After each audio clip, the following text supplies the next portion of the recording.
When your guitar playing hits a wall, what do you do? Now, how you answer this question is going to determine if you will become a really good guitar player or give up long before you get to your goals or just continue treading water at the same basic level for years. In this video, I'm going to teach you 5 simple steps to take anytime you hit a wall in your playing so you can break through it and improve your playing fast. And here's a quick story to kick things off. I started playing guitar when I was 14 years old. And believe it or not, I used to think I was too old to play guitar.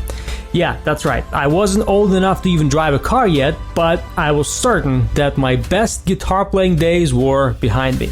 Ridiculous, right? But hey, that's how I felt. And I also felt that all of my guitar playing challenges at the time, such as lack of speed, poor finger independence in the fretting hand, sloppy chord changes, were all because I was either too old for guitar or not naturally talented enough, or because I was left-handed but playing guitar right-handed, and so on. So I practiced 5 hours per day to try to catch up and make up for starting too late. Now, fortunately, I eventually got a teacher, and that teacher made me realize something pretty profound, which was every problem in my playing had a specific cause. And every mistake I made in my playing also had a cause, or in some cases, multiple causes.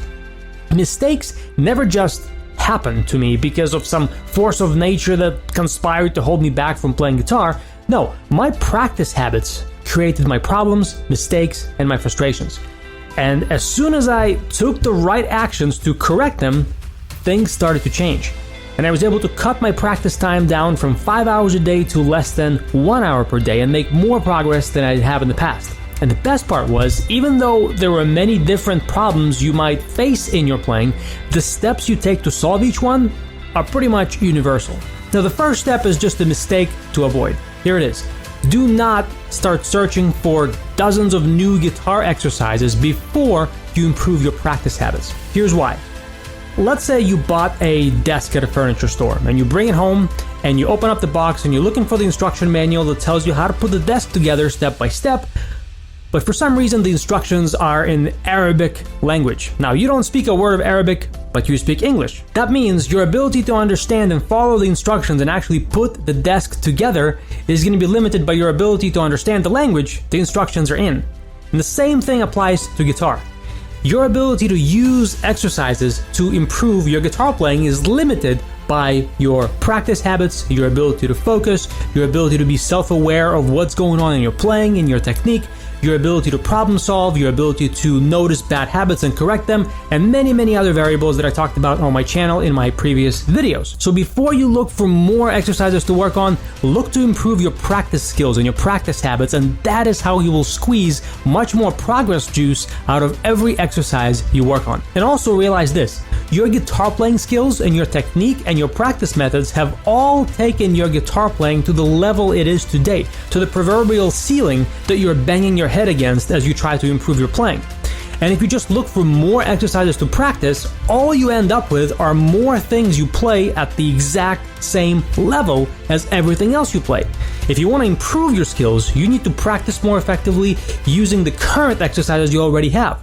And after you do that, you can start practicing new exercises and get more out of them because your overall technique and practice methods are going to be at a much higher level. It's sort of like buying a faster and more powerful computer. All your programs and apps begin to run faster. Now, the second step is get very clear and very specific about what is causing the current problem in your playing. You can't just say that, oh, my scale playing is sloppy, or I can't build speed, or my sweep picking sucks. Let's say you're practicing a scale sequence like the one you see on the screen right now, and you hit a speed plateau with it. How do you get clarity on what the problem is? Well, you go through a checklist. Is your pick moving correctly? Are your fingers fretting the notes on the fingertips? Have you relaxed every part of your body that can be relaxed and that isn't being used to play guitar? Do you have a way to mute excess string noise? Are your hands in sync? Can you clearly hear every single note? Are you playing the notes in time? And are you happy with the tone of each note? And as you ask these questions, you get to focus on each area of your guitar playing and put it under a microscope, so to speak. And as you zoom in on each area of your playing, you have a better chance to spot your mistakes and correct them. Going back to our scale sequence example, let's say you play it and you notice that 1, you're moving your pick way too much for each note, 2, your picking hand's shoulder is raised, causing tension throughout your arm, and there is some sloppy string noise from the strings you are not playing. Boom! You just spotted 3 mistakes that are holding you back. Way to go! Now we move to the 3rd step of the problem-solving process. And if you're analyzing your technique and practice habits yourself without any feedback or coaching, a good question to ask yourself is, how can I make this feel easier? Or how do I make this sound better? If I were to make this sound better, what might I do? What might I try? Then brainstorm a list of ways to do just that. For instance, how can you make a tense shoulder feel more relaxed? Could it be just as simple as relaxing it? It might be. Give it a try. How do you make your large picking hand motion smaller? What if you simply concentrated on moving your pick less? And how can you mute excess string noise? Rest your palm on the lower strings to mute them and see what happens. Now you're ready for the next step. 4th step is where you train the solution. And what I mean is, you're trying to make the solution part of your muscle memory and then test your results, what happens in your playing when you do this. Step number 5, give yourself at least 1 week and then track your progress. Now obviously it's going to take more than one practice session to undo a deeply ingrained problem or a bad habit you had for 35 years. And that is where patience and perseverance come in. They're going to be your best friends when you practice.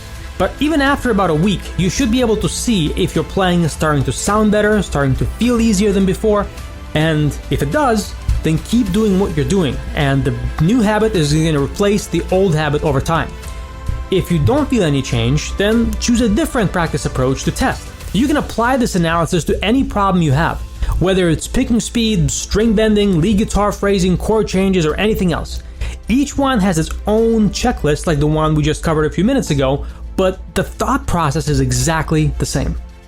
Does it sound pretty simple to you? I hope it does, because it is pretty simple. And naturally talented guitar players do all this instinctively, but everybody else can learn how to do it. And those who do almost never fail to become really, really good guitar players.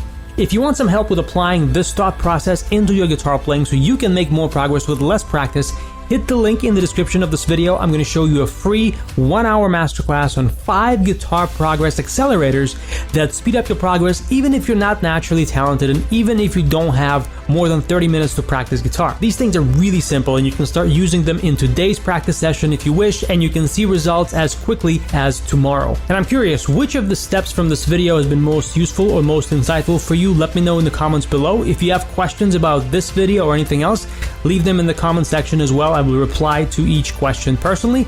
If you're not already a subscriber, hit the subscribe button, hit the bell to make sure you're notified of every single video I upload. This is Mike Filipov, guitar practice expert from PracticeGuitarNow.com, and I will see you soon.